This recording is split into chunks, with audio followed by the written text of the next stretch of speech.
रुक जाओ, अगर तुम महसूस कर रहे हो कि अल्लाह खामोश है, अगर तुम्हारी जिंदगी में सब कुछ ठहर गया है, लोग साथ छोड़ गए हैं और दिल में सवालात हैं, तो समझ लो ये खामोशियाँ अल्लाह का काम है।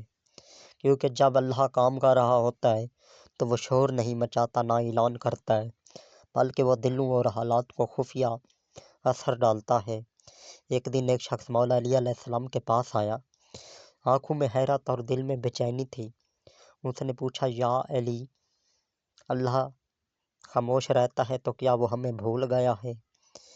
मौला अली अलैहिस्सलाम ने सुकून से उसकी तरफ देखा और फरमाया, अल्लाह कभी खामोश नहीं होता, वो हमारे अंदर और हमारे हालात में काम कर रहा होता है।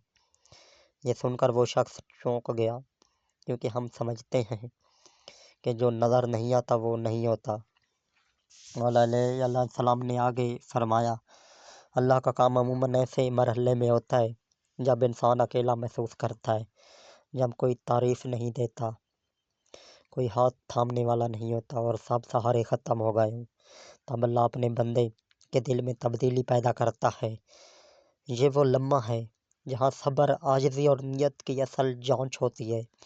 फिर मौला अली अलैहिस्सलाम ने कहा, अगर तुम देखो कि तुम्हारे हालात बिगड़ रहे हैं मगर दिल में सुकून आ रहा है, अगर लोग तुम्हें समझ नहीं पा रहे, अगर तुम अल्लाह पर भरोसा रखते हो तो घबराना नहीं।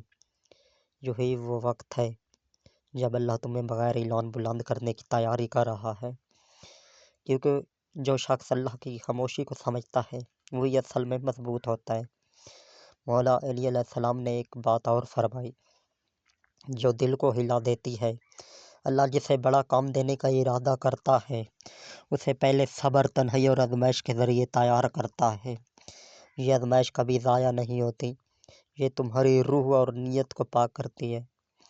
आखिर में मौला अली अलैहिस्सलाम ने फरमाया, याद रखो, अल्लाह की खामोशी का मतलब ये नहीं कि वो नहीं देख रहा, वो काम कर रहा है, वो सही वक्त पर नतायज देता है।